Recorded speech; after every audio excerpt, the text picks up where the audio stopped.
এর আগের ব্লগে আমি আমার ভাইয়ের তরমুজ খেতে তরমুজ দেখায় অনেক বিপদে পড়ছিলাম, কারণ এই তরমুজের উপর অনেকের চোখ চলে গেছিল, সবাই হুমকি দিচ্ছিল যে তরমুজটা গায়েব করে দিবে। সেজন্য আমি গ্রামে গিয়ে সরাসরি আমার ভাইয়ের তরমুজ খেতে চলে গেলাম তরমুজটা ঠিক আছে কিনা দেখার জন্য। মাশাআল্লাহ তরমুজটা আগের মতোই ঠিকঠাক ছিল, সেজন্য আমি আবার খ্যার দিয়ে গুঁড়ে দিছি।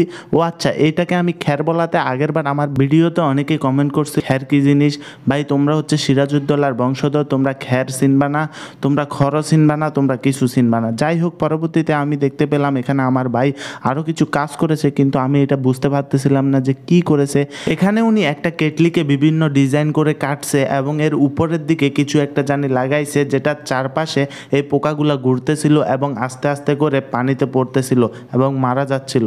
এই বিষয়টা আমি কিছুতেই বুঝতে পারতেছিলাম না যে কি করতেছে আমার বড় ভাই এখানে। পরে আমি আমার আম্মুর কাছে জিজ্ঞেস করলাম যে বড় ভাই এখানে কি করতেছে আসলে।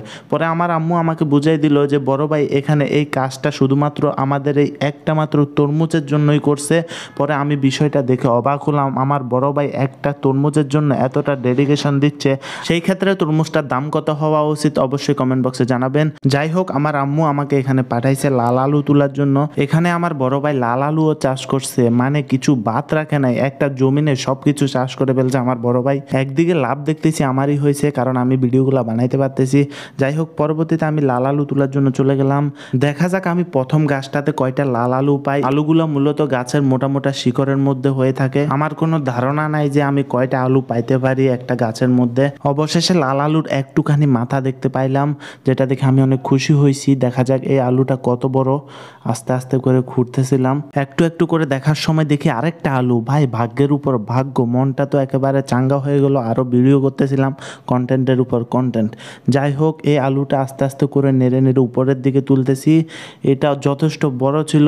এই আলুগুলার ফলন প্রক্রিয়া সম্পূর্ণ এমনি সাধারণ আলুর মতোই, তবে এগুলা লাল হয় এবং কি মিষ্টি হয়।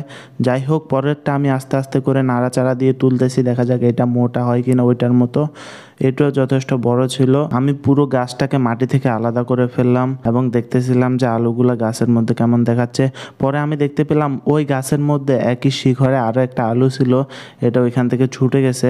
এরপর আমি ওইটাকেও খুঁজে খুঁজে বের করলাম এবং পরবর্তীতে দেখলাম ওইটা অনেক বড় আলু ছিল। যাই হোক, পরবর্তীতে আমি এমন কোনো গাছ পাই নাই যেটাতে প্রথমটার মতো 3-4টা আলু ছিল। তারপরও আমি অনেকগুলা গাছ থেকে কয়টা আলু সংগ্রহ করেছি। এই আলুগুলো কাঁচাও খাওয়া যায়, সেজন্য আমি কাঁচা কাঁচা খাচ্ছিলাম, কাঁচা খাইতে আমার ভালো লাগে।